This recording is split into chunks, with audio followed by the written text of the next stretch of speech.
Yes, my people, when we are telling about pain, and them maniac can heal somehow the pain out there like world. You're not interested to know about no. You don't never see me. See the real doctor, the real bush doctor. When we say bush doctor, my people, we not talk about some people where you hear them talk about out the road about bush doctor.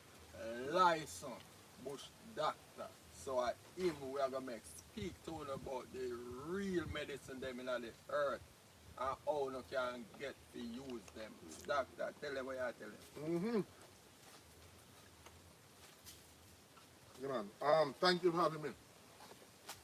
Just a feed the face now because from morning we've been here in the wild interacting with nature. So all of this talking, I say empty bag can't stand up. Never. Yeah, man. So we have put something like that. I will put something nice structure. Yeah. So we want to welcome you to this collab video. I'm Dr. Ben Israel. I'm a naturopath, which means I get better using only natural modalities. I'm based here in Port Antonio, Portland, but we have offices in Kingston, St. Anne's Bay, and Morant Bay.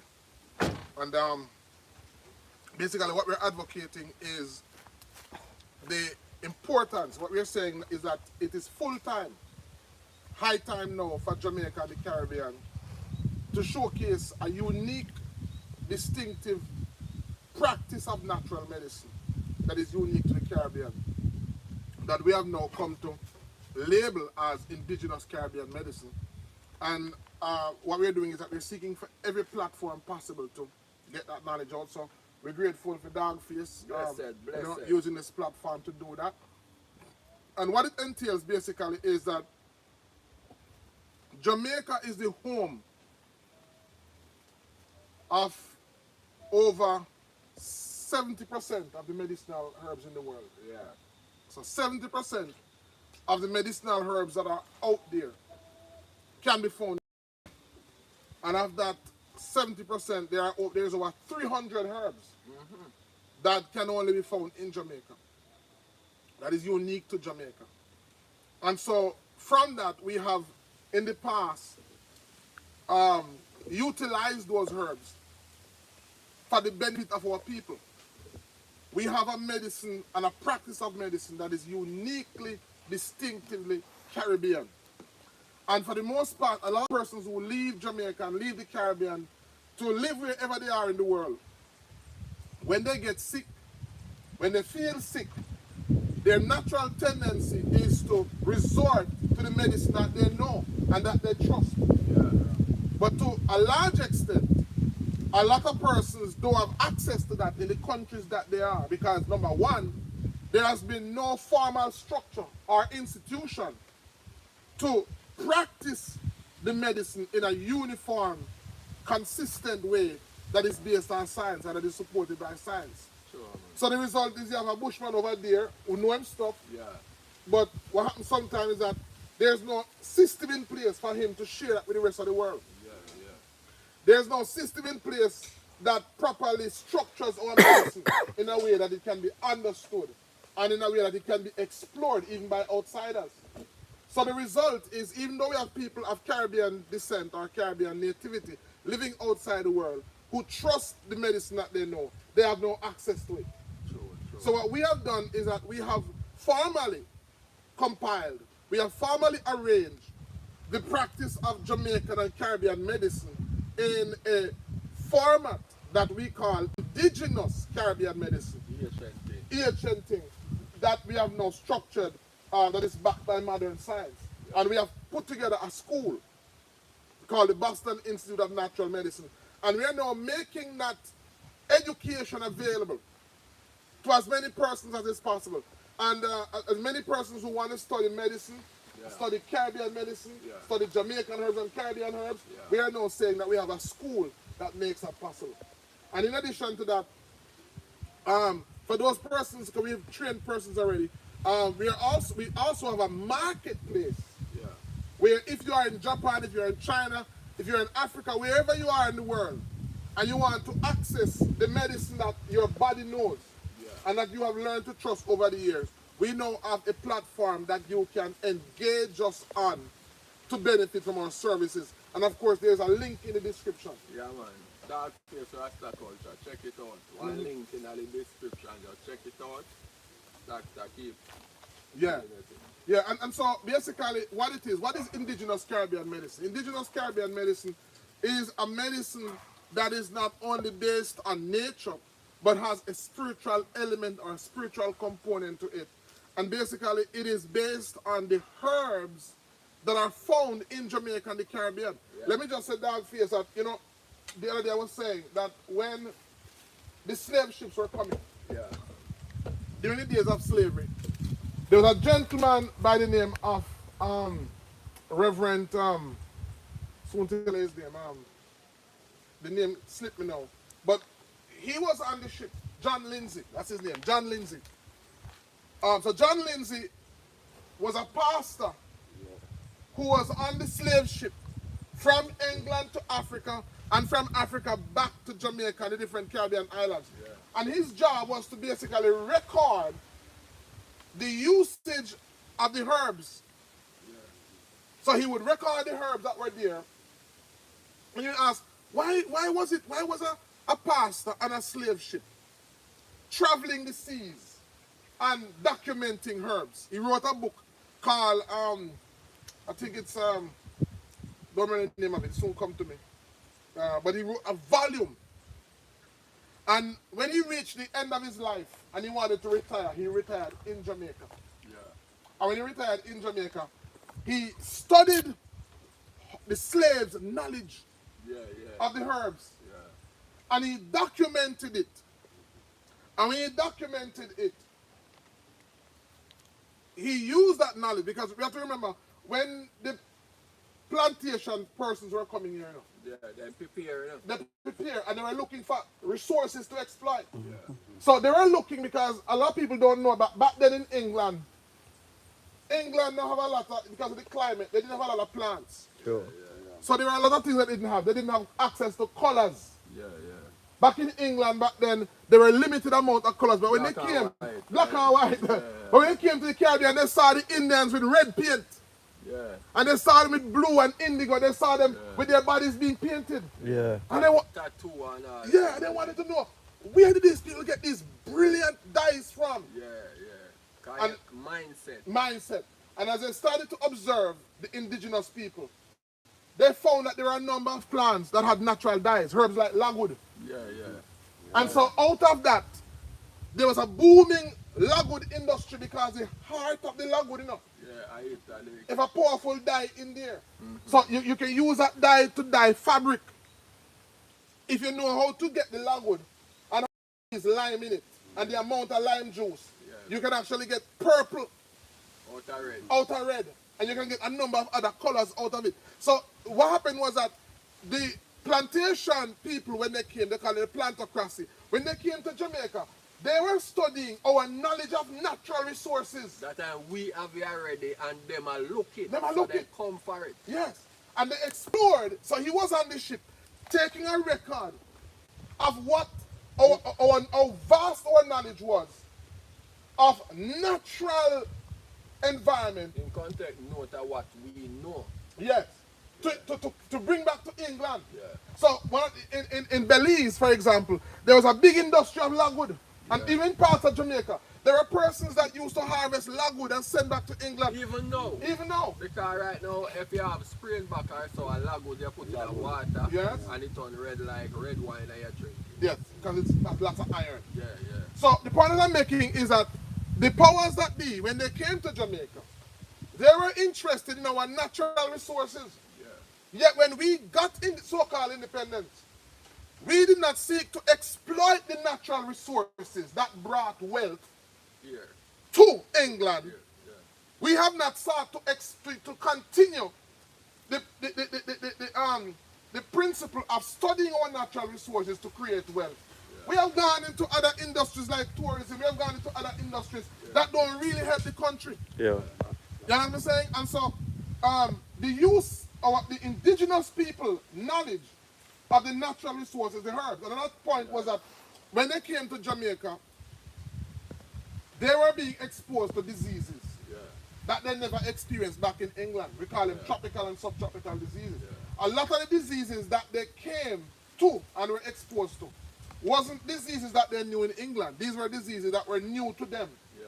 even as they brought diseases with them from England. Yeah. So the diseases that they brought with them, that when they were exposed to the indigenous people, they gave them, they had medicine for it.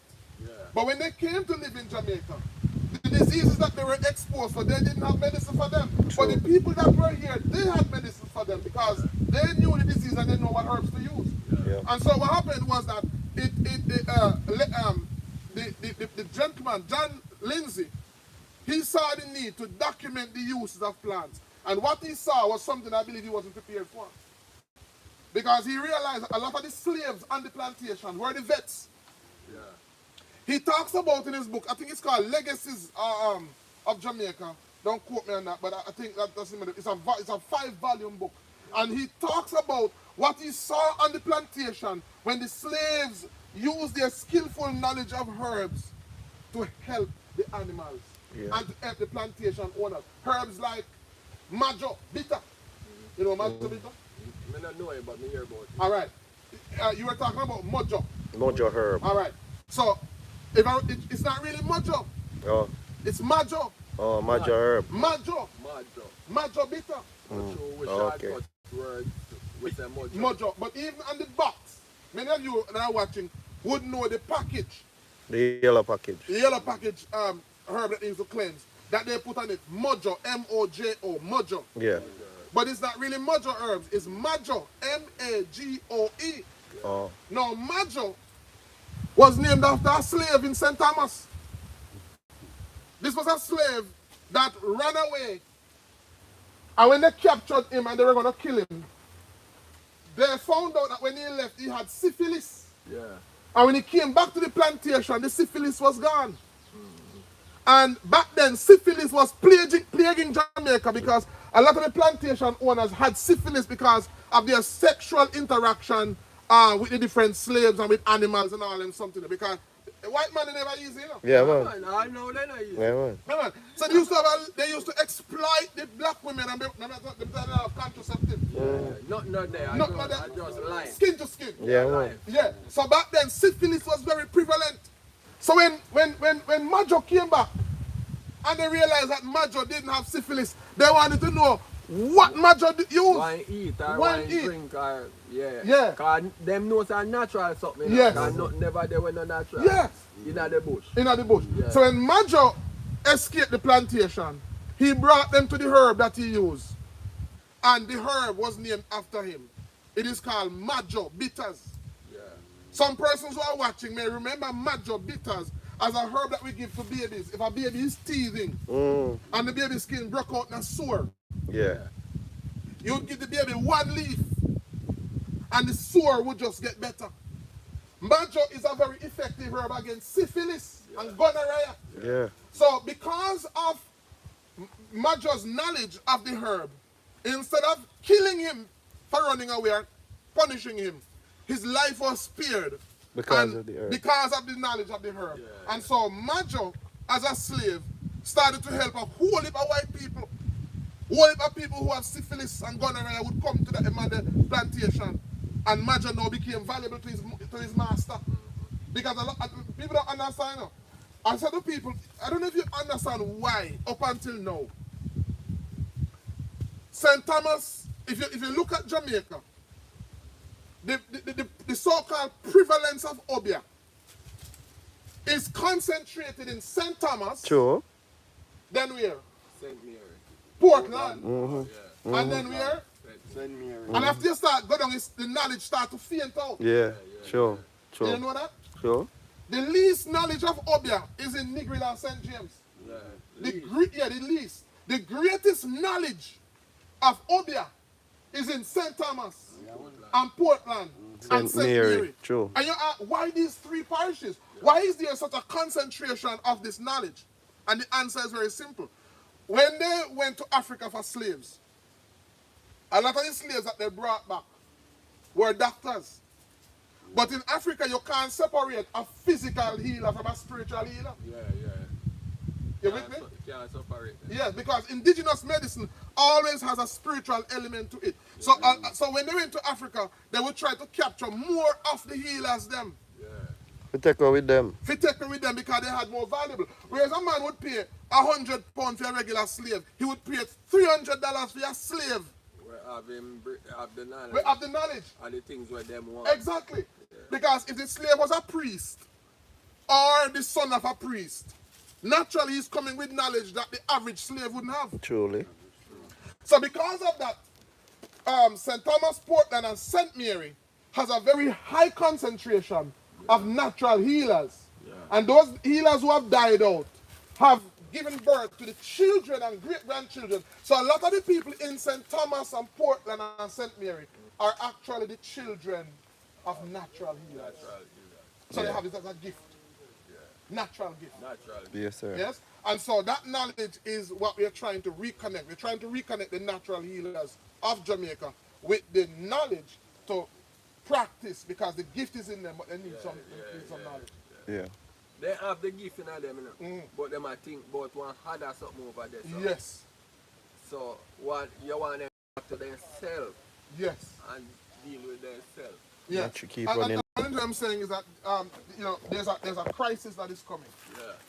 There's a crisis that is coming, and the crisis that is coming is a crisis of, it's going to be a crisis of food and medicine. Battery? Run low. You turn it on? Yeah, it up on the click said we. Oh, there's a shortage of food and medicine. Because of that, what we are saying, in order to prepare for what is coming, Dogface, we have to create a situation in which we can resuscitate, bring back to life the abundance or the amount of natural healers, so that we can have enough healers to deal with our people for when that crisis comes. Because the crisis is coming. And so what I'm doing now is a move to get that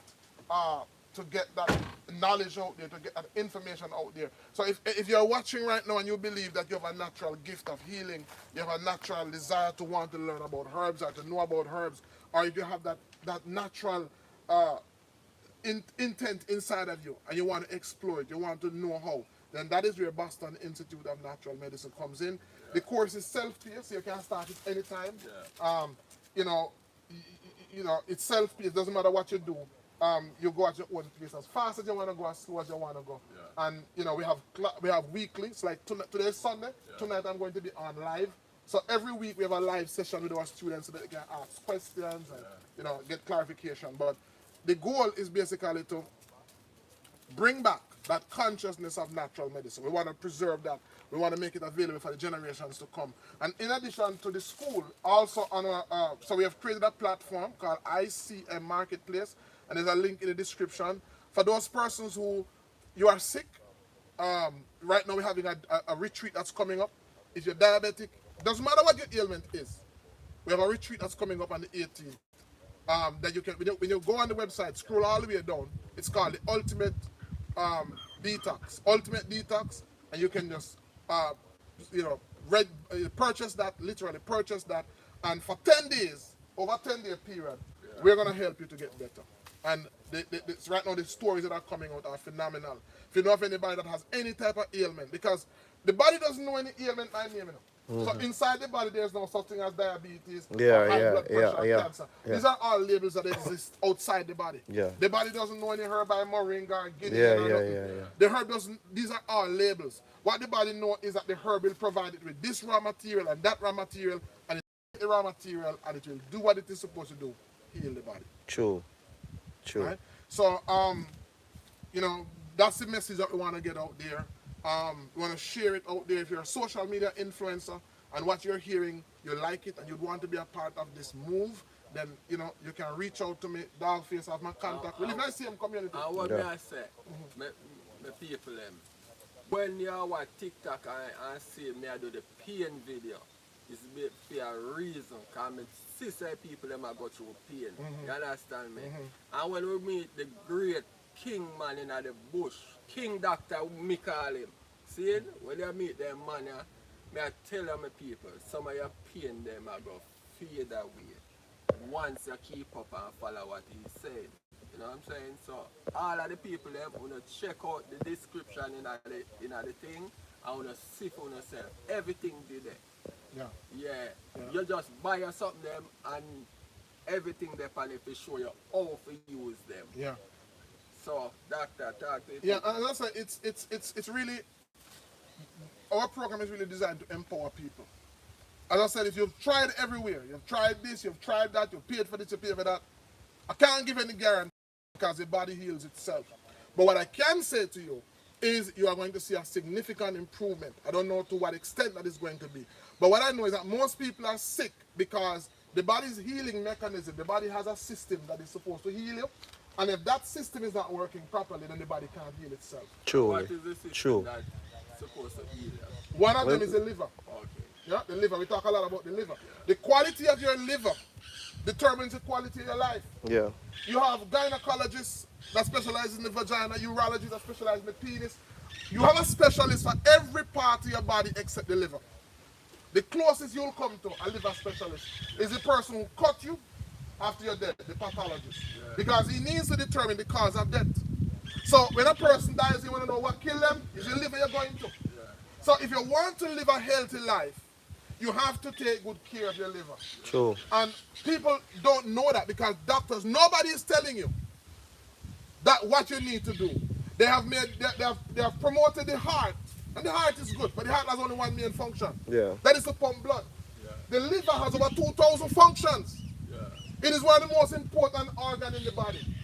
And so if you are sick right now, I guarantee you 80% or 90% of the reason why you are sick is because your liver is not in good health. Condition, yeah. So, guess what happened, guys? I'm not going to try to convince you. I'm going to say to you that I would love for you to be a part of our Ultimate Detox. And if it didn't work for you, I want you to come back on YouTube and I want you to share your experience. And if it worked for you, I want you to come back and share your experience. It is because of the high level of confidence I have in what happens to your health after you clean the liver. So on the 18th of this month, we're going to have that for 10 days. If you're overweight, it's going to help you with that. If you have problems sleeping, if you have low erectile dysfunction, if you have infertility, if you have hormonal imbalance, if you have mood swings, if you have kidney issues, stomach issues, I don't care what it is. If you have swelling in your legs, if you have joint pain, muscle pain, I'm telling you, when you detoxify your body, the body can now begin to heal itself. Most persons, the body can't heal itself because the system that is to do the healing inside is damaged. So that's what we're going to go after. That's what we're going to try to repair. The body's natural healing mechanism. All right, so the link is in the description. Also, we offer a host of other consultative services that you can access. And as I said, if you'd like to hear more videos like these, and you can talk to Dogface. We live in the same community, basically live in the same yard, so we can put out more content like this. All Yes, sir. And we are Yes, sir. coming to it with a lot of video. Yeah. Regular. Regular. Yes, sir. So, we just look out. You understand me? And wash on the foot good and sit down in a setting. Because I the new man this in a Jamaica where I put everything to all of Yeah, man, and you check out the thing for show people. As we say, nothing come first but health. Yeah. That we Yes, say. doctor, finish it off now. All right, so again, thank you, Dogface, Yes, for sir. giving me the opportunity Yes, of using sir. your platform as a means of reaching Jamaica. And some of you may know, some of you may know of me. But as I said to you before, that your health is really your responsibility, and the greatest weapon against sickness and disease is education, not medication. Yeah. See you guys in our next video. Bye-bye. Bless up. Bless.